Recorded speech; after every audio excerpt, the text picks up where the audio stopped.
Hi guys, welcome to our next episode in the Meet the Ambassador series. Today we're doing something a little bit different. Normally it's me doing the interviewing, but Alannah is here to actually interview me. So Alannah, I'll throw over to you. So nice to be here, and I thought this was a golden opportunity because we have to hear what you say answer to all these questions. AJ, tell us a bit about yourself. So my name's AJ Williams. My background's Wiradjuri and Wotjobulak. So I'm an Aboriginal man from Gimbal, Horsham, Dubbo, Wellington area of New South Wales. But I grew up in Aurora country in Sydney and in Bundjalung country in Tweed Heads before coming to Wiradjuri country here in Melbourne. I'm a qualified nurse, youth worker and a social worker. I've been, my specialty in nursing was maternal health. So my experience in early childhood is helping people give birth and looking after the first 2 or 3 years of a kid's life with the family, and getting family to understand the health and well-being of the baby, but also the health and well-being within families for that baby to actually nurture and grow. Also a social worker who works with Aboriginal adolescents. And I've been, I'm a mental health first aid instructor, a deadly thinking instructor, and yeah, I've been doing cultural awareness for about 14 years and helping organisations with reconciliation plans. What does Australia Day mean to you, AJ? Australia Day is an interesting day. Growing up, I had mixed views of it. I would often be invited over to my friend's place for a barbecue and celebrate Australia Day. And I probably didn't actually really understand the history of Australia Day until I was late teenager or going into my nursing course, about 18, 19, 20, before I kind of realized that Australia Day doesn't have great contention with Aboriginal people, that it's kind of a day where, you know, colonization has started. It's a day where Aboriginal people look at it as a day of mourning or sorry day, but it's been hard because I do want to say that growing up, I did celebrate Australia Day with my friends because it was a day that my friends were all happy. A day that I was actually invited to other people's houses where I wasn't always invited to people's parties. So I got a chance to actually go and hang out with friends and classmates, even though that it was still during the school holidays, often just before school went back. But by that stage, it was about a week before school back, so most of my friends were back. So it was a good chance to catch up with friends just before that week that school went back. Why is it a contentious date for Aboriginal and Torres Strait Islander people? Well, it does bring up a lot of pain. It brings up a lot of memories. It brings up issues around stolen generation. It brings up issues around grandparents being put onto missions and reserves, about the rapes and the continuous massacres that actually occurred. It's a constant reminder every year that Australians don't know the history of Aboriginal people, but they also don't know the history of Australia Day either, because Australia Day wasn't always celebrated on the 26th of January. It's only since I think about 1994 or something was that we've been celebrating on the 26th of January. So when people say, oh, there's a history and it's what do you call it? It's tradition. It's only been a very short tradition in Australian history that we've actually been celebrating Australia Day on the 26th of January. What would you advise educators, early childhood educators, if they want to educate their staff about the true histories of First Nations people? where would they start? Yeah. Sometimes it's starting at the beginning. I think the first thing that early childhood educators need to admit is that they don't know enough. And they don't know. Sometimes they might have to go back and go, I don't know anything. And if they're open with that to start off with, then they're more likely to want to absorb as much information as they possibly can, and to go on the internet, to Google search things like Aboriginal timelines so that they can actually find out what some of the historical points actually are. It's about looking at what are some of the current issues that Aboriginal people face. Because if you understand that, then you might understand why Aboriginal people make certain decisions, why they might not agree with you, why they might want to not argue, but might want to have a different opinion than you. One thing that's really interesting in health and community services, we always talk about when you work with Aboriginal people, that you're supposed to take a trauma-informed kind of approach. The problem is not many people know about history. And if you don't actually understand where the history points actually are, how are you going to understand where the traumas actually come from? Because trauma has not just occurred from colonization. It's occurred from 200 years of all little events that have actually occurred, like, the stolen generations, about the apology that we actually had, about I'm just trying to think, the setup of missions and reserves. So there's so many different historical little points along the way that people don't even know. And if you don't actually know what they are, then how are you going to recognize that these significant events actually occurred? I do an activity in one of the cultural awareness training courses that I do, where I actually have about 30 different time frame events. And it's quite interesting. Most of these events occurred after 1967, when the referendum was put into place. So the referendum, was around Aboriginal people being counted in the census, and about the federal government being able to legislate on behalf of Aboriginal people.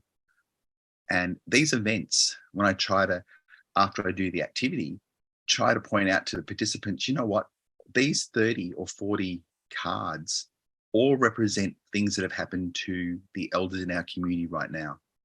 This is not stuff that's happened 100 years ago or 200 years ago. These are quite recent issues. So if you don't actually know what these 50 cards actually represent, then how are you going to know what our elders have actually been through up to date? Does that make sense? It's kind of trying to get people to understand that there is a history that often doesn't get talked about, that our Aboriginal history hasn't always been allowed to be shared by an Aboriginal voice before, until 5 or 6 years ago, 5, 6, 10 years ago. Our voices used to be taken from us. They used to be researched, and our stories and narratives were taken by non-Indigenous people, and edited and corrected and whitewashed and represented as research, and then kind of put back into literature. But it was a very white view of what the history really was. The NAIDOC event of, the NAIDOC theme only about 5 or 6 years ago was listen to our stories, because our stories weren't allowed to be told. But it's now about creating platforms for Aboriginal people to share their stories.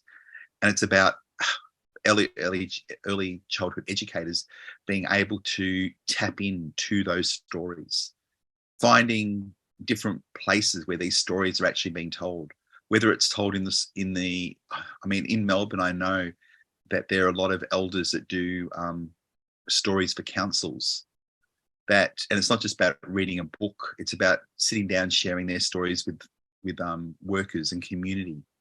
It's about going online. I've got my own YouTube channel that has many stories from Aboriginal elders and Aboriginal young kids as well, that share their experiences. It is really about hearing some of those stories, because once you've heard the stories and you can understand where they kind of fit in history, the more compassionate you might come when working with Aboriginal families. And that's that from the heart, isn't it? Yeah. Thank you. Okay. What does reconciliation mean to you? Reconciliation is such a big word that it's kind of hard to describe in just a few words, if that makes sense. It is about coming together. It's about the accepting and recognition and being able to share stories and be on the same playing field, and being at the same level. Aboriginal people, we are way behind in things like education, employment, health, life expectancy, getting kids to year 12. And reconciliation is about recognizing those things as well and creating pathways and bridges to try to help close some of the gaps that actually exist. It's also about listening to our stories and hearing what Aboriginal people have said, hearing about our experiences, but also hearing about our dreams and aspirations. And we also want to hear from non-Indigenous people as well about how they are going to reconcile with our story, if that makes sense.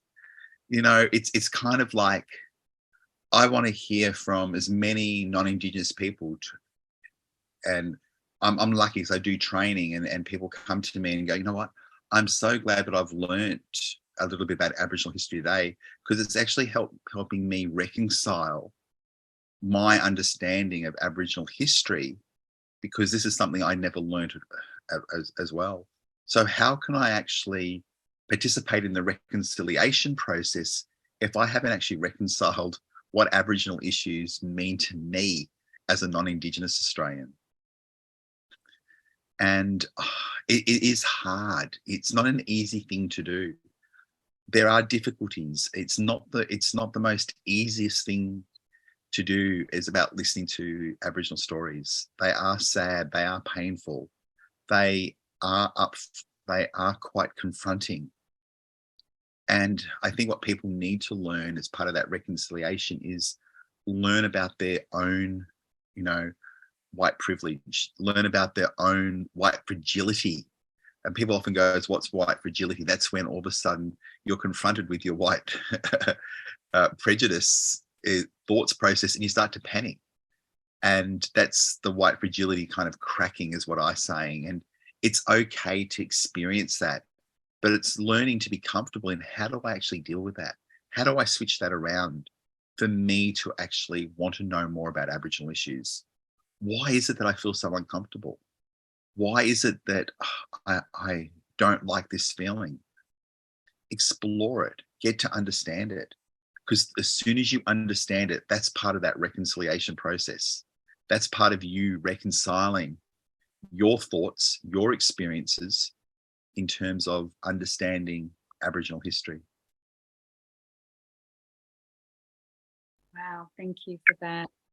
It's a personal growth journey, isn't it? It is. How can you explain reconciliation to young children? Is that something you have any thoughts on, AJ? I think it's really important to talk about the issues. Some early childhood educators are often scared to actually have the discussions. And I think they have to be age specific, and they actually have to have some sort of purpose. So it's about actually, if you are talking a bit about reconciliation, what does it mean to you as the educator first? I think I think about when I talk to kids, and even I know when I talk to Aboriginal kids like to hear what I'm thinking sometimes first, because then they know they're then allowed to think like I do, or they know they can think something different. And if they are thinking something different, they'll tell you that they're thinking something different.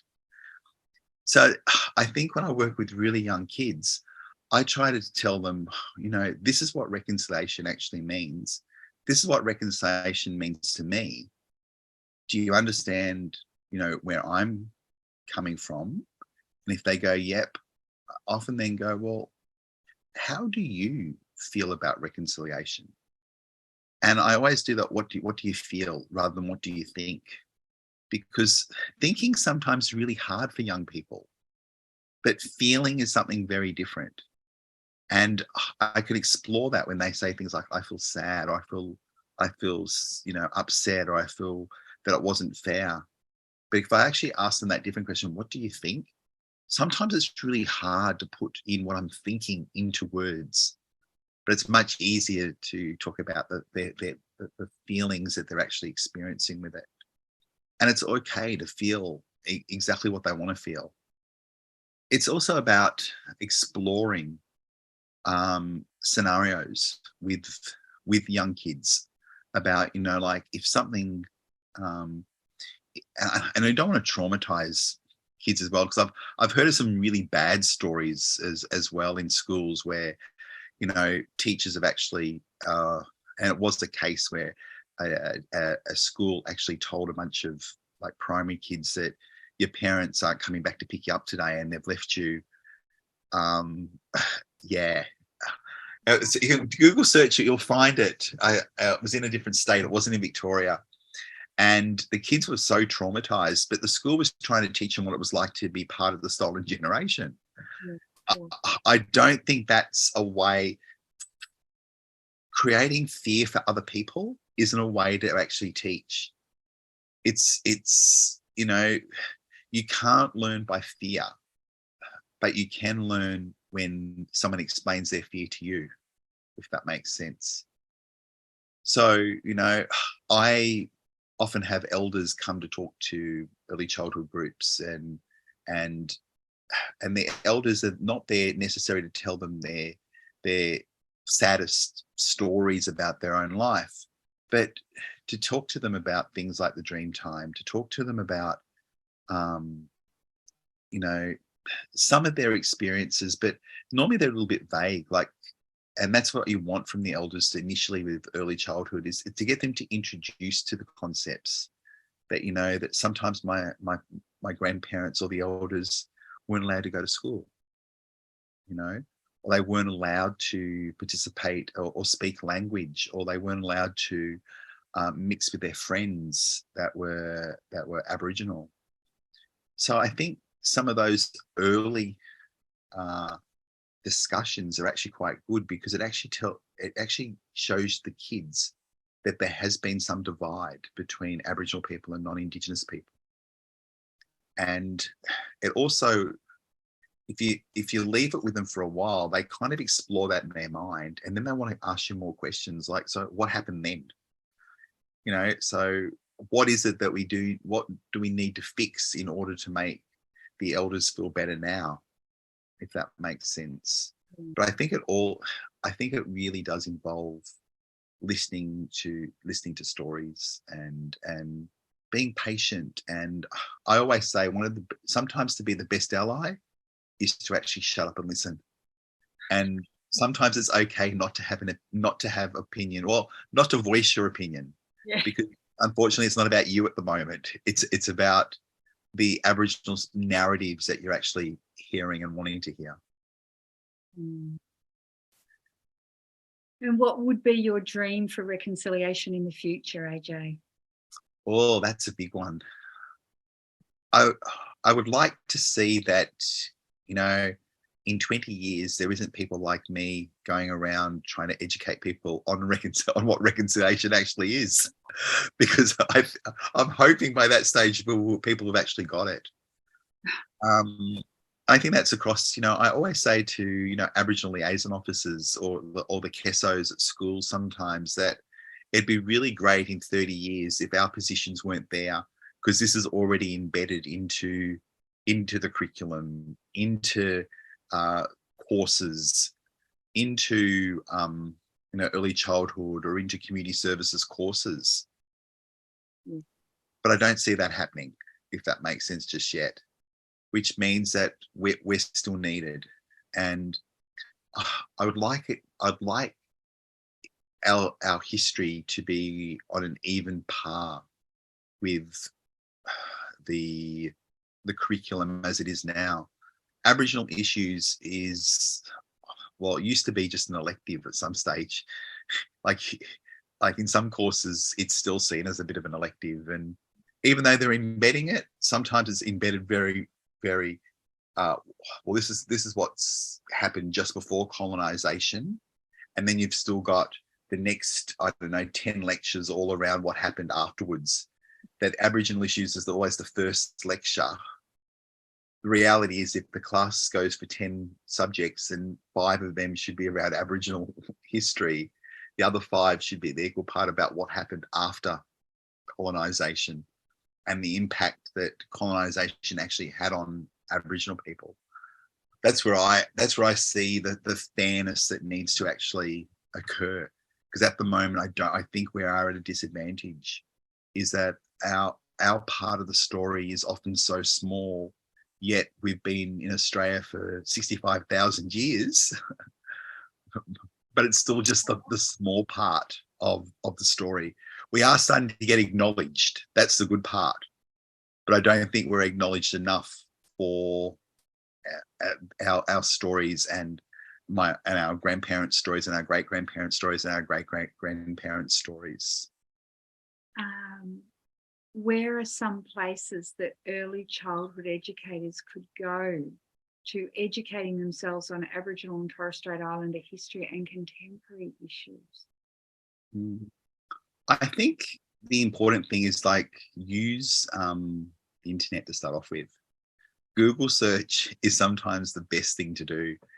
There are a number of websites like Share Our Pride, which is through Reconciliation Australia, which gives you a really good timeline about when events actually occurred. But it's not just about learning about the history, but it's also learning, how does this history impact on Aboriginal people today? We already know what the gaps are, early childhood education, getting kids to school, getting kids to year 12, immunisation. It's about keeping kids out of prison. So we know what the gaps are. So it's about going into the internet again and actually typing in Aboriginal people and health, Aboriginal people and stolen generation, Aboriginal people and homelessness, Aboriginal people and getting to year 12, so that we can start to understand how that history still currently impacts on Aboriginal people today. Aboriginal history isn't as far back as where we think it. Where do you learn from? Well, I learn every day. I've got first thing I need to admit, being Aboriginal doesn't make me an Aboriginal expert on everything. The Aboriginal culture is so diverse and so unique. We're made up of, 300 different nations per se, with over 600 different language groups that are around. I learn every time I meet with another Aboriginal person. I hear their story. I hear their Dreamtime stories. If I go traveling, they share with me places that I can go and can't go to. I'm always on that learning curve, wanting to know more. And when I teach, I try not to say I am an expert on everything Aboriginal. I can provide a perspective. I can provide my own perspective. I can provide perspective based on the information that my family and my community have told me. But I can't always speak on behalf of all Aboriginal people, because all Aboriginal people are so unique and diverse. I'm so lucky that I've got to travel so much throughout the country, that I've been to so many different rural, remote, urban communities. And people are always willing to share their story. I've just got to take time to actually sit down and listen to the stories that they're trying to share, because then I walk out with something I didn't know before, and that's knowledge about them and their family and their community. So it is about, I'm always on that learning curve.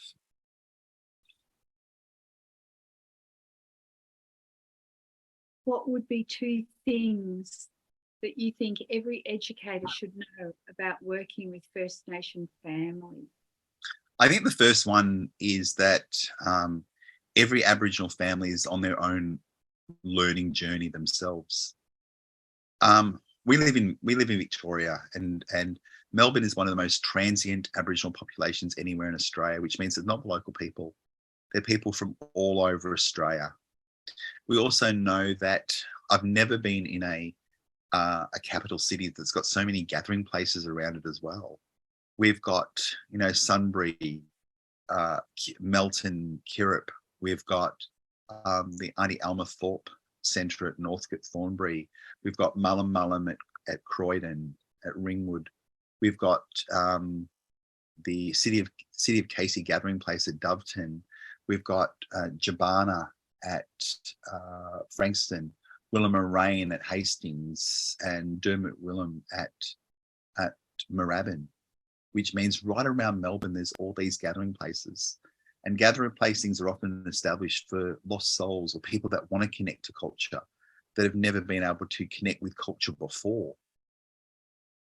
You know, we have got a high rate of, you know, school kids in,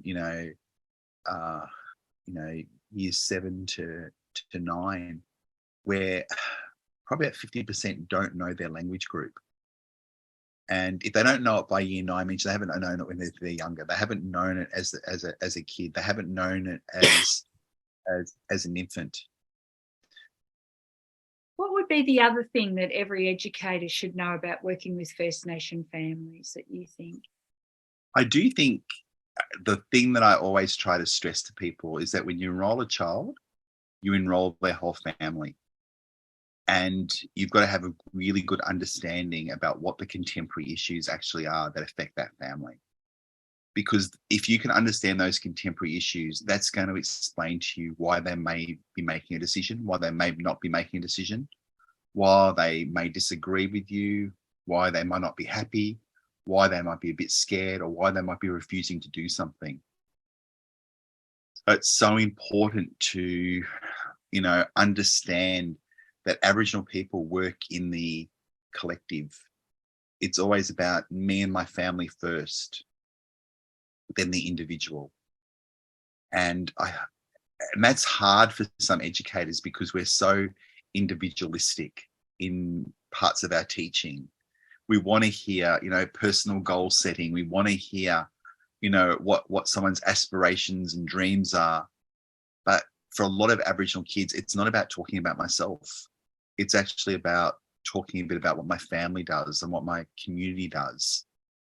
And we just kind of need to learn a little bit to take it back a step and actually go, how can I actually have community conversations with the family that's going to encourage them to actively participate in this learning process with us?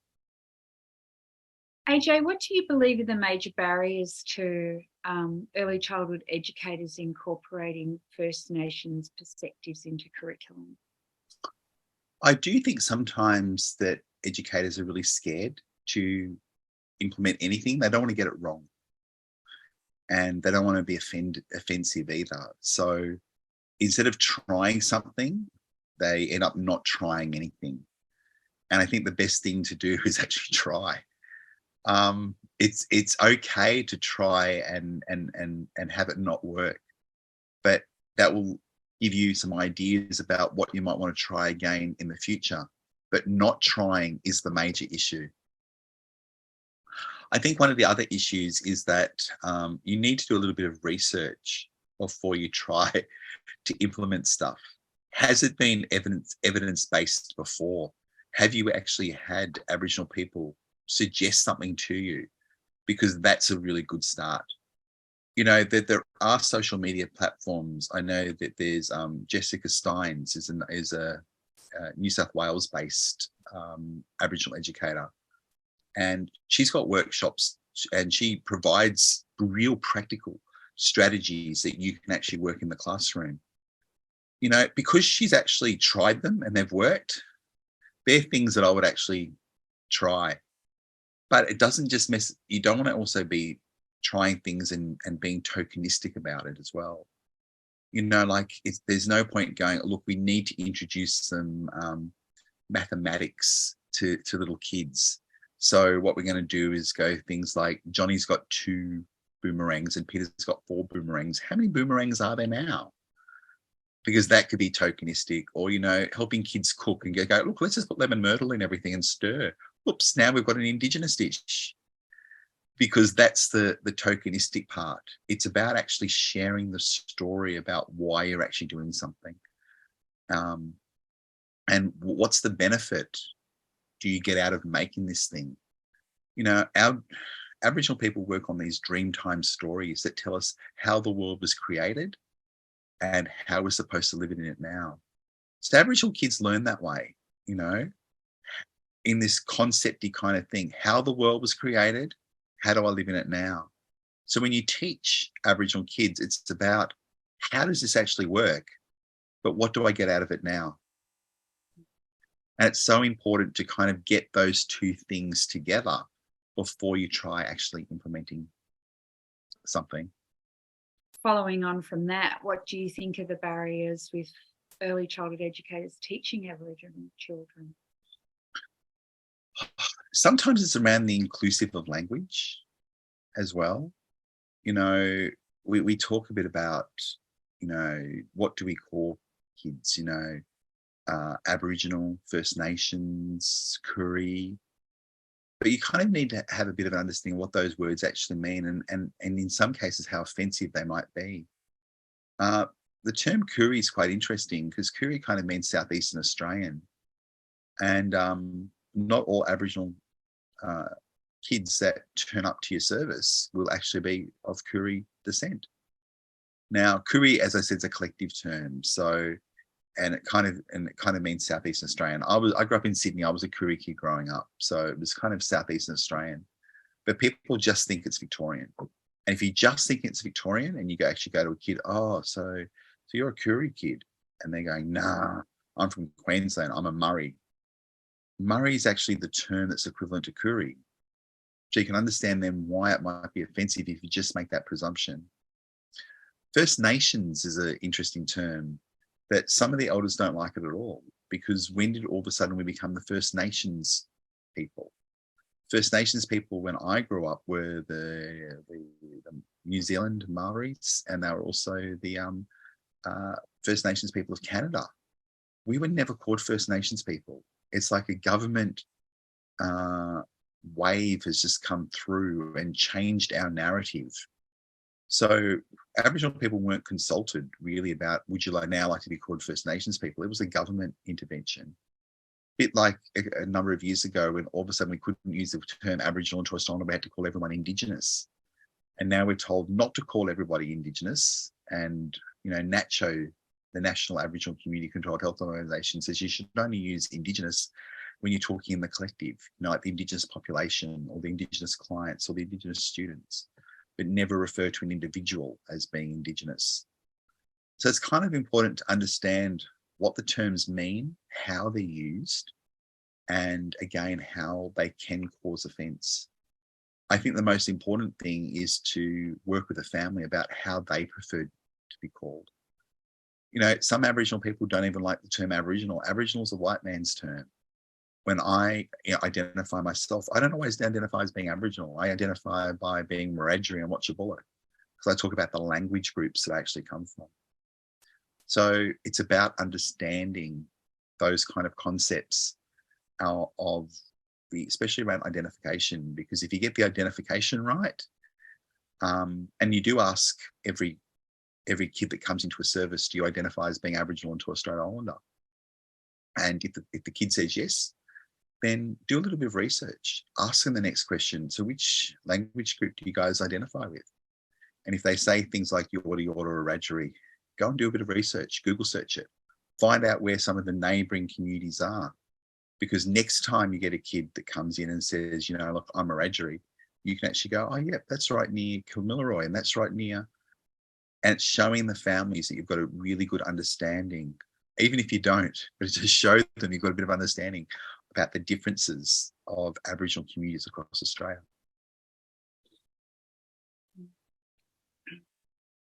What are some of the ways in which early childhood educators could start this journey? It's not going to come to you. You have to be proactive. You need to do the research. You need to go out and meet people. You need to go and be seen in community. You know, you might want us to start off getting out there during NAIDOC week or Reconciliation week. But outside of that, there's many other opportunities.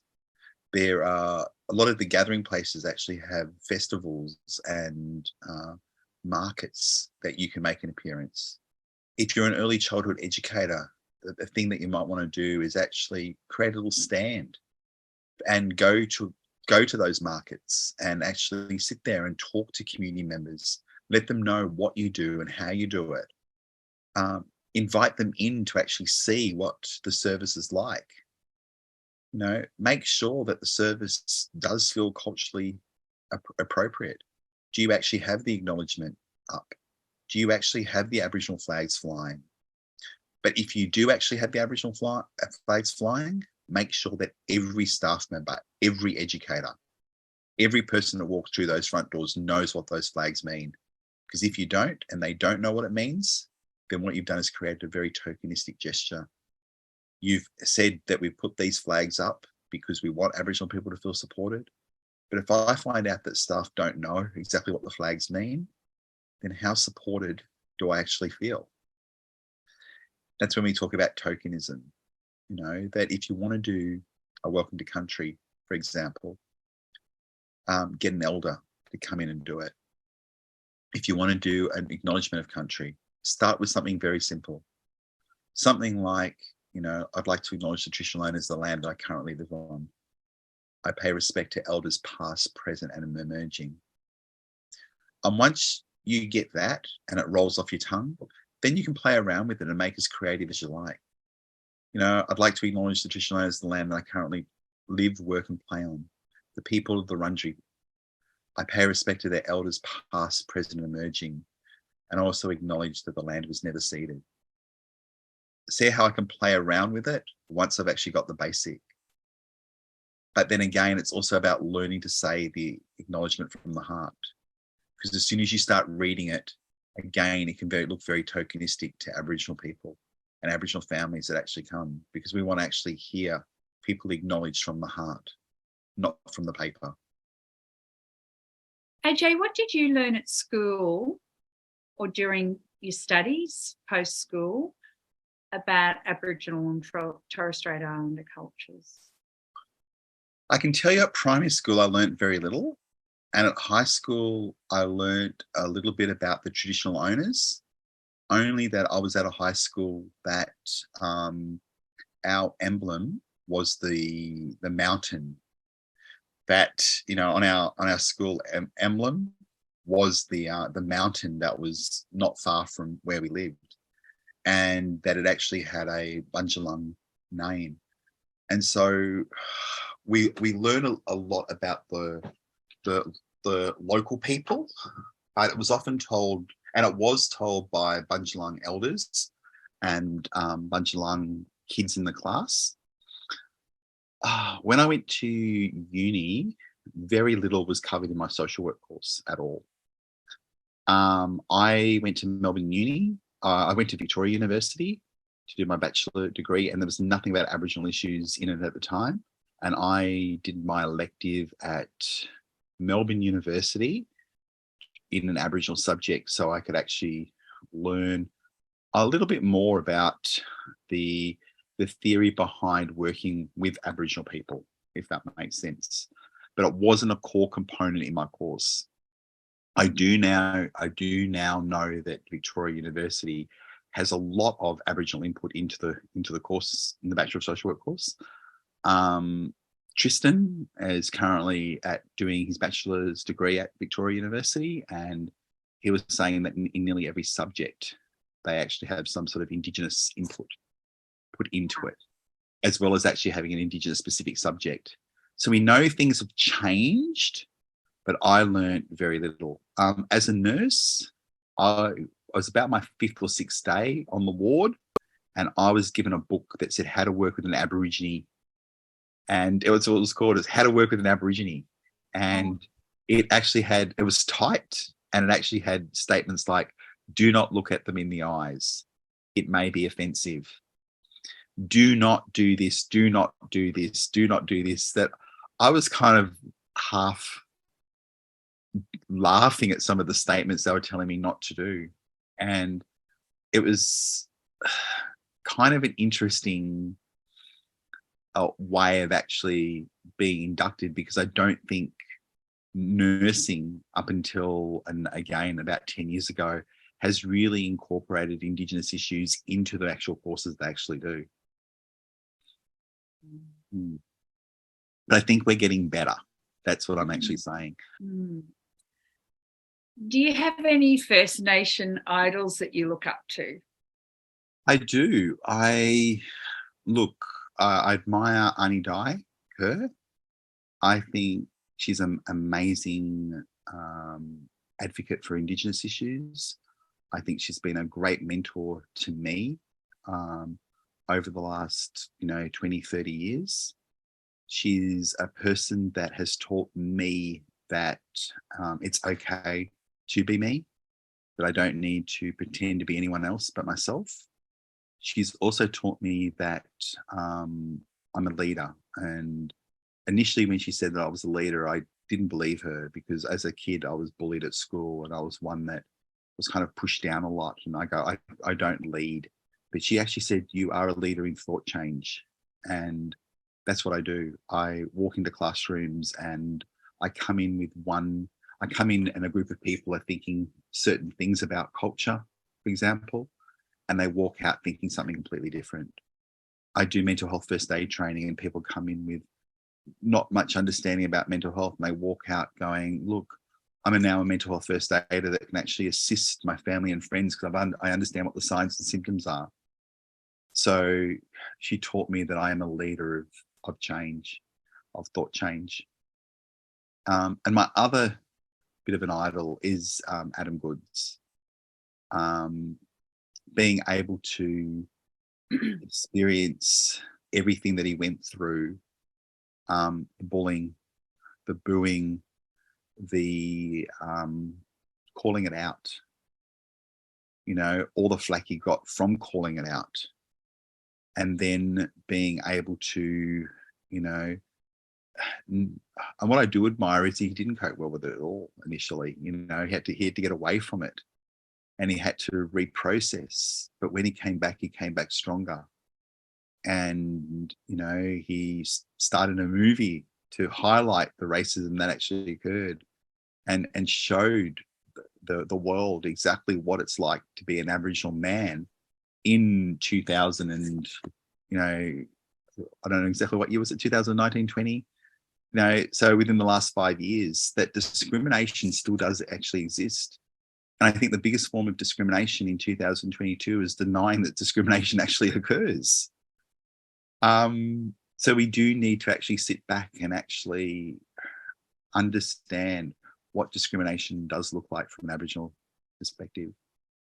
And that's why I admire both those. Thank you. What tips and strategies would you offer early childhood educators who have no idea where to start? I think the first thing is to actually, again, I think I've said it before, go and do some research. Actually Google search Aboriginal timelines, go and actually find out what some of the significant historical points are. And even how recent some of those historical points actually are.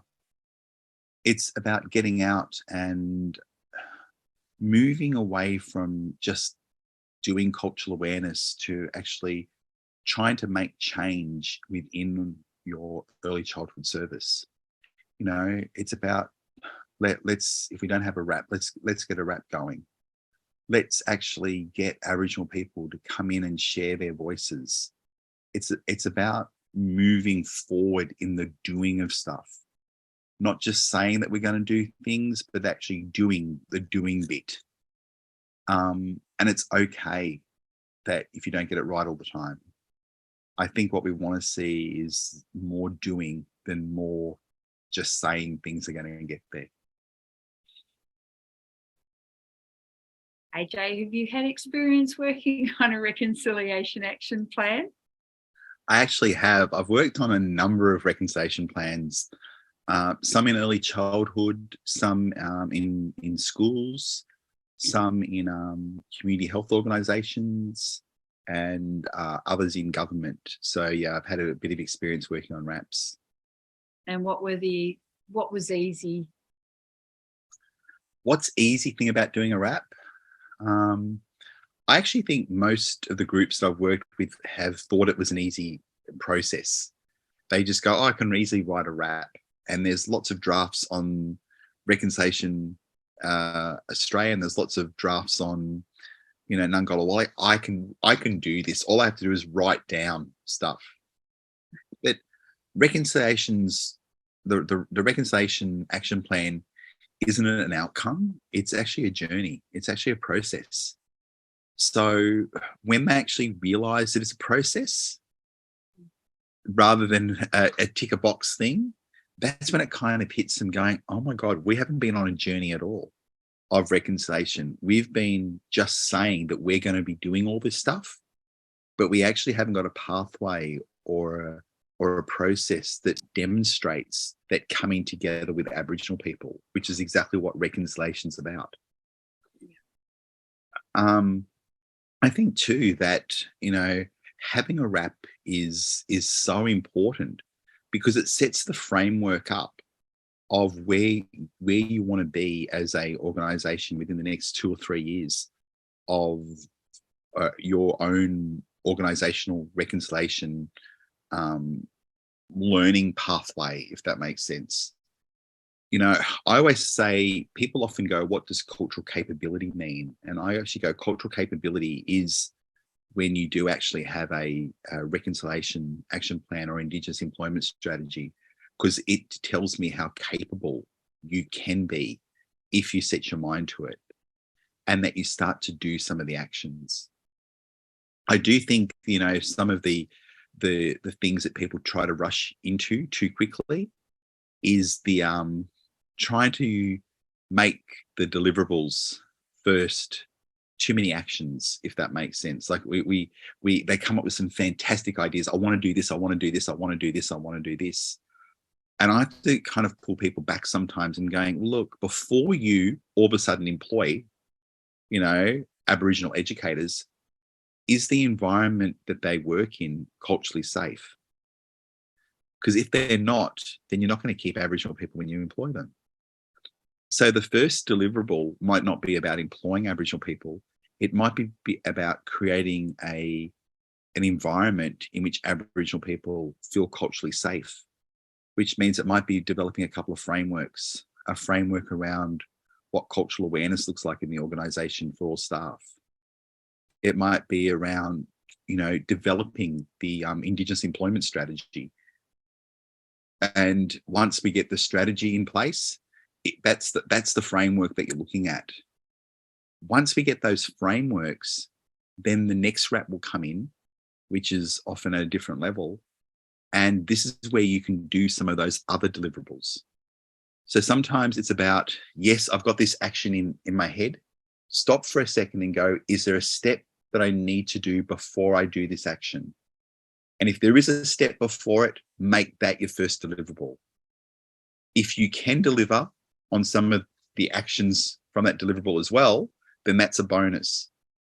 But what people tend to do is they try to come up with some actions that can't be met because they haven't thought of the first steps. So it is about thinking of the first steps.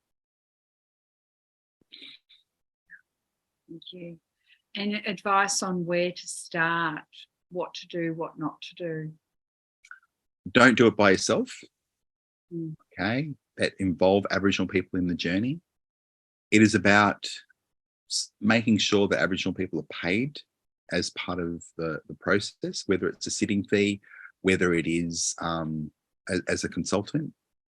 It's about listening to people's stories. Part of the RAP is to get Aboriginal people into an organisation to actually assist, listen to what they've got to say, take on their recommendations,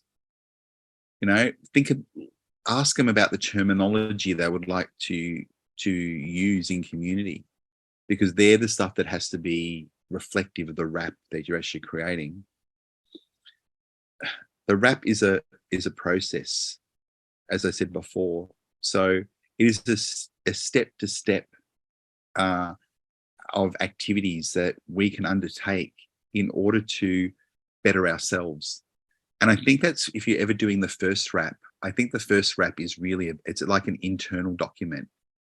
How do we make ourselves culturally safe before we invite Aboriginal people into our service? Whereas sometimes people are actually going, well, we want to do a wrap and we want to invite all these Aboriginal people in, whether they're consultants, families, friends. I think the first wrap is really about looking at yourself. Where do you place yourself as an organisation on the reconciliation journey? If we did start inviting Aboriginal people in all different layers, would they feel culturally safe? What are the barriers that Aboriginal people face? Do we create some of those barriers in our organisations? If they do, the first steps in the first wrap is about getting rid of some of those barriers. That is what I actually see is the most significant thing that people don't always get when they're creating their first wrap. And that becomes one of the biggest barriers for them not achieving the goals that are set in their wrap. And why is a reconciliation action plan important? Well, it's important because it lets community know that your service has a commitment to reconciliation. It tells community that you're trying to move from saying that you're doing these things to actually making a commitment, and it is a public commitment. The document does go up on Nangola Wally, and it does go, if it's another organisation, it does go up on the Reconciliation Australia website as a public acknowledgement that you are committed to start making these changes, that you are going to start looking at the barriers that Aboriginal people face and starting to create strategies and deliverables to help break some of those close the gap objectives. I always say that if you're looking at statistically, 54% of the Aboriginal population is under the age of 25.